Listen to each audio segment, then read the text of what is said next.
7-year-old left alone for just a moment. Her mother was just a couple of aisles over in Walmart, and she was almost abducted. ABC's Yunji Denise joins us live from Atlanta this morning, and you heard what George said. Parents are going to be watching this with great interest. Yunji. Absolutely, Robin. The video is stunning. A little girl fighting a grown man, allegedly trying to kidnap her, but she scared him off and saved herself.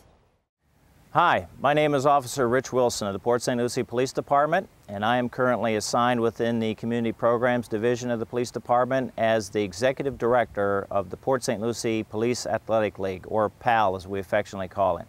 I'd like to talk to you today about one of our programs that we offer. It's called the radKIDS Safety Program. The RAD within radKIDS title stands for Resisting Aggression Defensively, and it is a children's safety program for kids ages 5 through 12.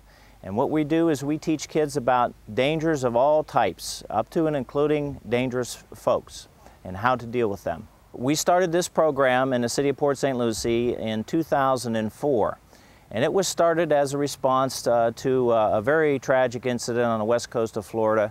It involved an 11-year-old girl who was abducted and ultimately killed by an offender. And in looking at that incident, we wanted to come up with a program that we felt would educate children and give them a chance in dealing with these types of situations. After doing some research, we settled upon the radKIDS Personal Safety and Education Program. We have had a little over 1,500 kids come through our programs. It's a very good program that runs typically about 10 hours of instruction. And in a moment, I'll get into a little bit more detail on the program itself.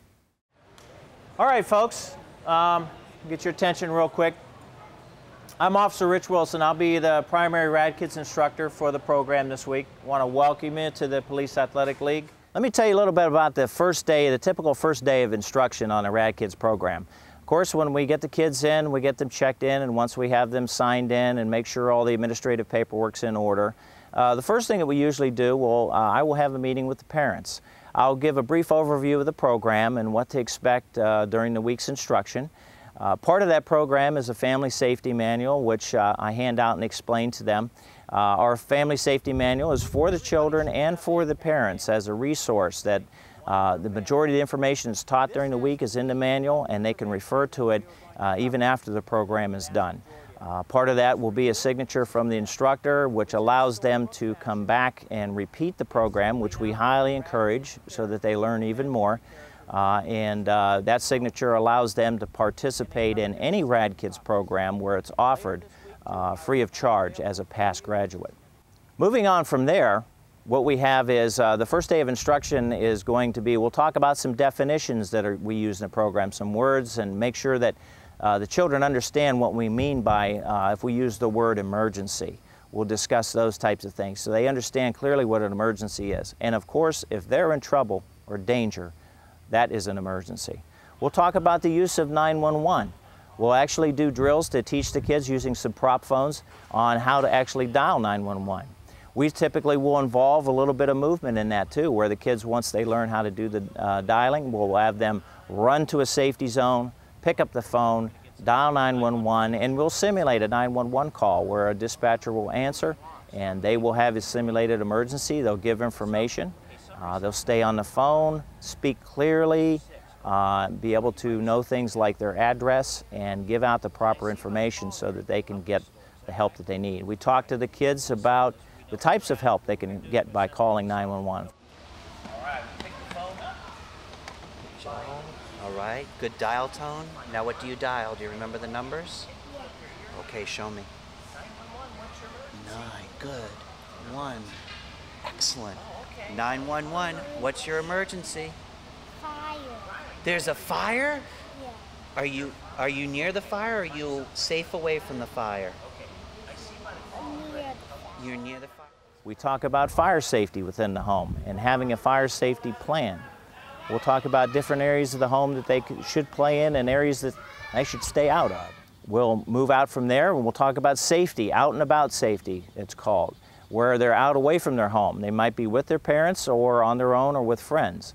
We'll talk about different considerations they need to have there, where they should play, who they should play with, items of that nature. We'll talk about vehicle safety, things like staying in your seat having your seatbelt on, not distracting the drivers of the car, and an overall good behavior within the car. We'll talk about pedestrian safety, where to walk to stay safely away from cars, how to cross the road properly. Stay together. Look a couple times, straight across. Get across quickly. Excellent. And also part of the program, as the name implies, if there is aggression towards the child, an actual physical grab, an attack of some sort, we will teach them physical resistance skills that are only to be used in that type of situation. In the course of about 5 days, 10 hours of instruction, they're going to learn a lot about their safety. The idea is to have them think about their safety, not be frightened, but to be careful. Our week will conclude with what is called simulation. And that will be a situation where each one of the participants in the program will handle typically 3 situations, which will involve an approach, simulated approach by a stranger who might use a trick or a lure to get them to come close or to get them into a vehicle.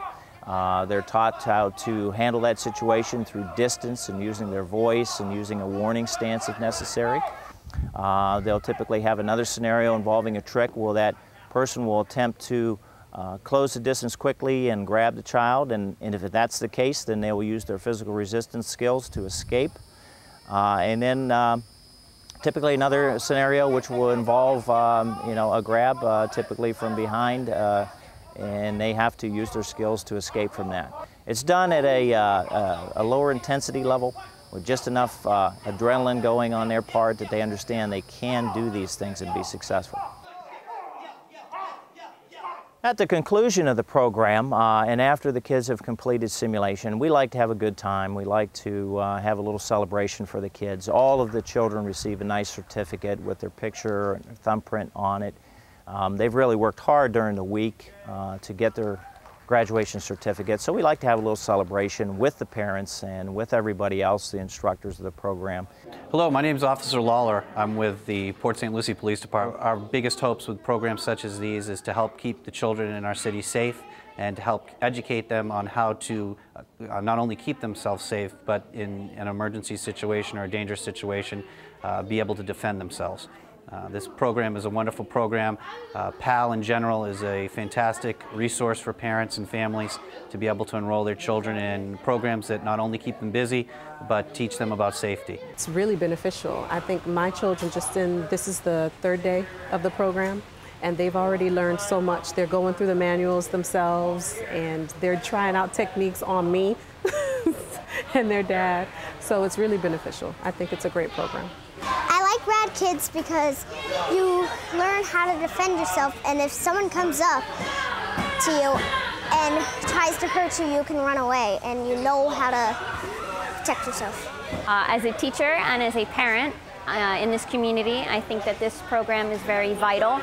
It's very educational for the students to be able to understand how to protect themselves.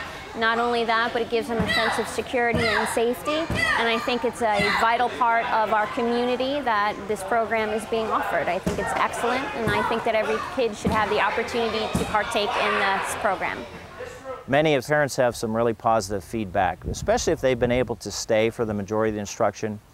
Many have said to me that some of the points that we covered they had not thought to consider with their children, and now they have a talking point, if you will, a point to start a discussion on it.